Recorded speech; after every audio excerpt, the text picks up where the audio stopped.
Welcome to AI Exploration in the Classroom. Thank you for joining our session. My name is David Perez and I'm teaching math in an international school in Guatemala. I want to share with you my experience integrating artificial intelligence into the math class. More than just hearing about that experience from me, I would like you to listen to the students' experience developing a very interesting project. First of all, let's take a look at the resources created to introduce the project to the students. What was the objective of the project? The students needed to develop an online learning tool with a chatbot embedded. The AI integration consists in understanding machine learning and developing a chatbot that will assist students seeking help with derivatives. In order to do this, first, the students needed to master the math standards as they knew that they had to feed the system for the chatbot to be interactive enough and helpful.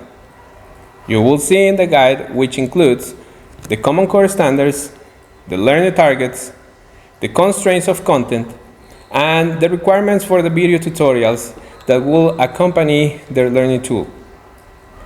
We all know how important it is to provide clear learning path to our students. The moment they heard about the project, they were very engaged, so why don't we hear about their learning experience and see their online learning tools? Hello.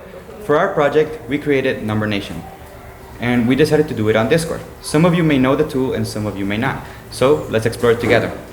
When you get invited to the Discord server, you will be able to see this screen right here. When you join the Discord server, the first thing you will see as a student is the verify screen. This verify screen works for both the teachers and the students, allowing us teachers to have control over who joins the Discord, and it gives us control by allowing the students to write where they're supposed to and not where they aren't. For example, when you press the check mark right there, as you saw, you will be able to see the entire Discord server.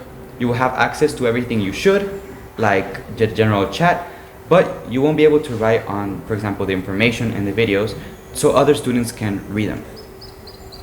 As you can see, we have the information tab. That is the first thing you will see on the Discord server. It has a welcome and it has instructions on both the chatbot, how to use it, what it is, and what kind of questions it can answer, and the videos and worksheets where it has information on where to find them and how to use them. Under, you will see that we have chats. We have two types. The general chat, which is just a chat for students to talk to other students about either due dates, exam dates, or anything they have that they want to talk about. It just creates a sense of community in the Discord server.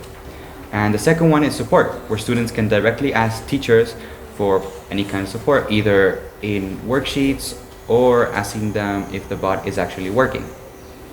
Next, we have our videos chat.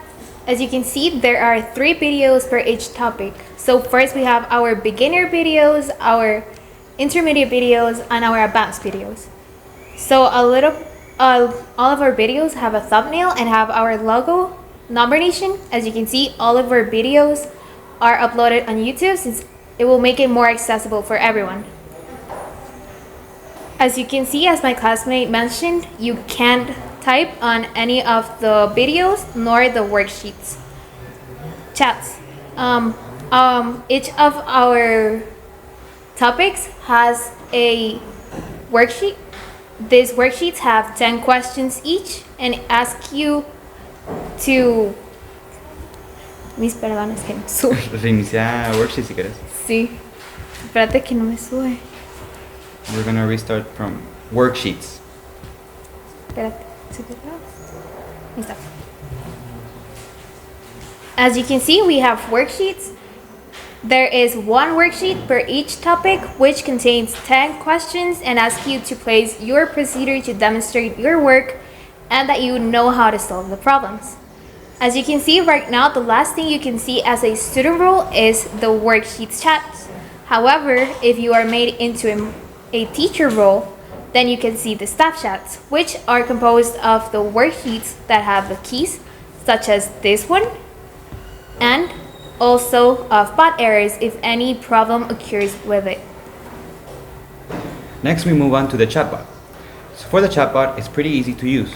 All you have to do is press the / prefix, type in what you want to do, or click it in this case, derive, and put in your equations. Then you press enter to send it to the chatbot. As you can see, the chatbot will respond with the answer to your question. Now, some information on the chatbot.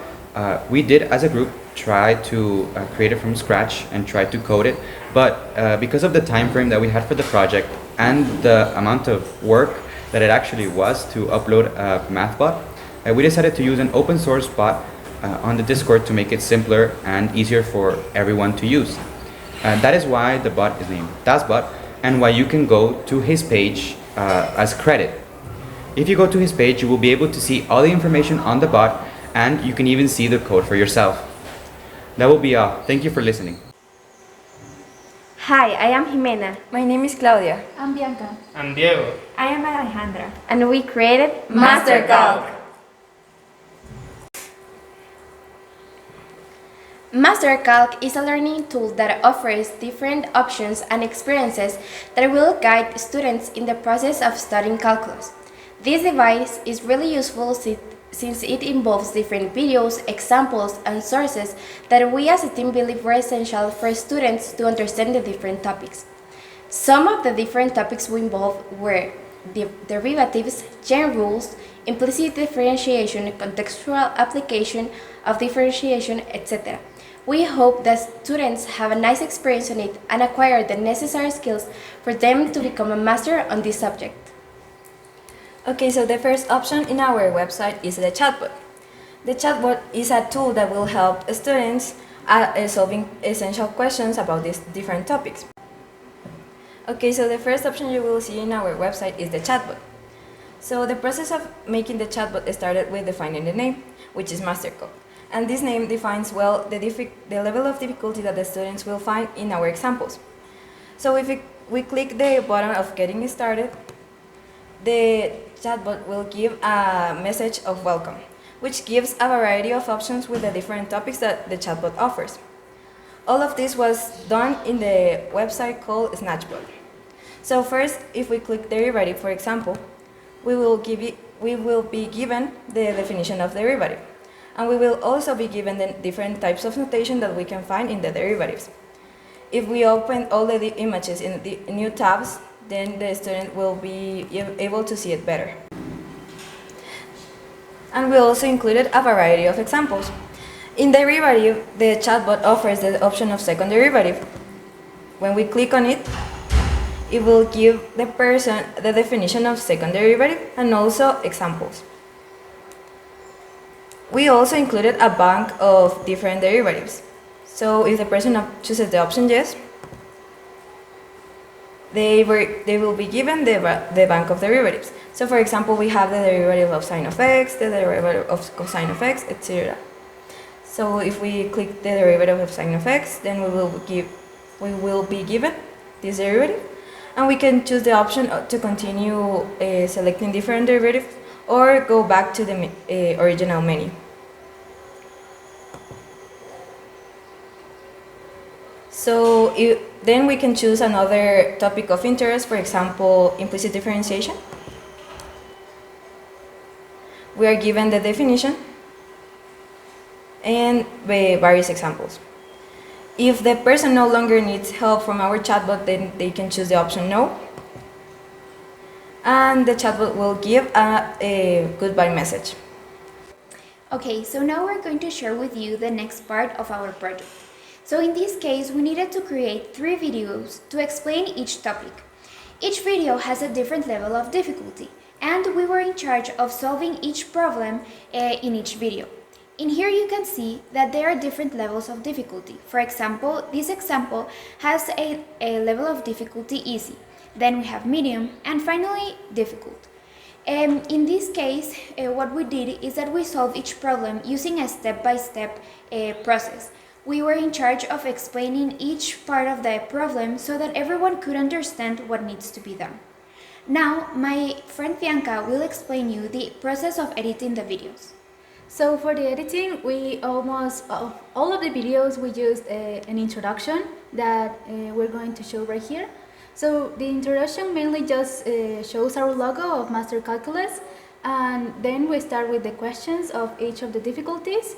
So each of our teachers, let's say, show the viewers the three topics that we are mostly teaching. So the first one is chain rule, then we have explicit differentiation, and finally we have contextual applications. So for each of the teachers, they use different tactics and their knowledge to explain clearly how each of the questions should be answered. So there's also a factor of the editing that we also use music to entertain our viewers. In that way, they can also maintain focused on the videos, and they also can pause the videos as well. Some of the teachers that we have also explain or tell the students that they can pause the video so they can try the questions for themselves first. And that's most of it. And yeah. I'm sure teachers want to know what your experience was like. Please tell us briefly about any difficulties you encountered, what motivated you, and how helpful AI can be in the classroom. So talking a little bit about our experience during this project, we can say that it was a pretty fun project to do because it was something that was completely out of what we normally do in the class. It was something that involved a lot of different tools we haven't used. For example, Snapchat, which was a completely new website for us.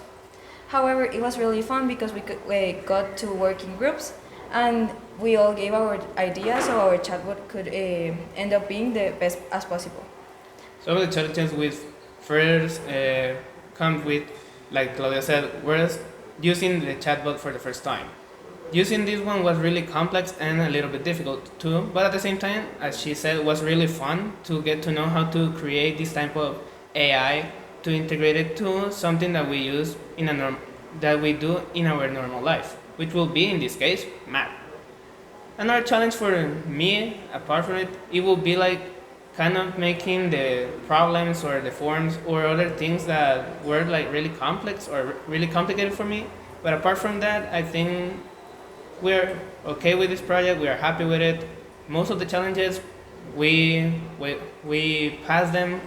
So we think that the importance of integrating artificial intelligence in our daily lives is that it is already part of our daily activities. We can see artificial intelligence in many opportunities, and it is important to understand how they work. As you can see, the students become very engaged with AI and had the opportunity to create a meaningful tool to experience how helpful AI is in our lives. You can find this activity in the AI exploration in the classroom at EdSearch. There are guides for elementary, secondary, electives, computer science, and ethics. And my colleague, Sheila Escobedo, will share with you more about these hands-on AI projects for the classroom.